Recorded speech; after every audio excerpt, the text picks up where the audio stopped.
מי שצריך לדאוג מניסיונות פישינג והתקנת תוכנות ריגול בטלפונים הסלולריים זה החל ממישהו שנמצא בהליכי גירושים, אדם שניגש למכרזים, מנכ"ל בכיר, כולנו נמצאים תחת סיכון. האמצעים מגוונים, המתקפה פשוטה אך קטלנית. הפישינג הוא כל מה שהאדם, ארגון ואפילו מדינה צריכים כדי לתלות פרטים שביום רגיל כנראה לא היינו מגלים. Many times criminals don't even have to try to get information. All they have to do is ask you.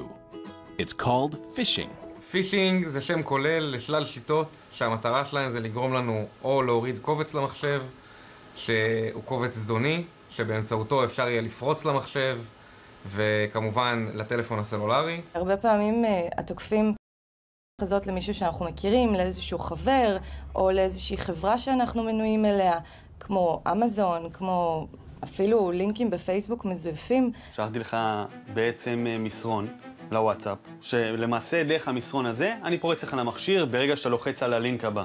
אני יכול לראות בעצם כל הודעה ששלחת וכל הודעה שהתקבלה למכשיר שלך. אני יודע איפה היית אתמול, אני יודע איפה היית לפני שבוע. מרגע התקנת תוכנת הריגול, כל דקה המיקום שלך מתעדכן באופן רספונסיבי. מתברר שגם הטובים ביותר נופלים בזה. ג'ון פודסטה, מנהל הקמפיין של קלינטון, קיבל מייל זדוני במהלך מערכת הבחירות מפצחנים רוסים שהתחזו לאדם מוכר.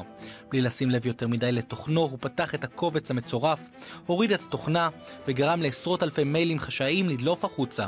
מיילים שאולי והשפיעו על תוצאות הבחירות. Foreign adversary directly intervened into our democratic institution and tried to tilt the election to Donald Trump. מהרבעון השלישי והרביעי של 2016 אנחנו רואים קפיצה של בערך 200% בהתקפות הפישינג. מדי חודש מגיעים אלינו בכירים במשק וכמובן גם אנשים מן היישוב על מנת לבדוק אם למכשיר שלהם בוצעה פריצה. אבל לא מדובר רק במידע עסקי או פוליטי. אמש נחשף הציבור בפעם הראשונה לדרך שבה ארגון טרור, במקרה הזה חמאס, ניסה לרגל אחרי חיילי צה"ל.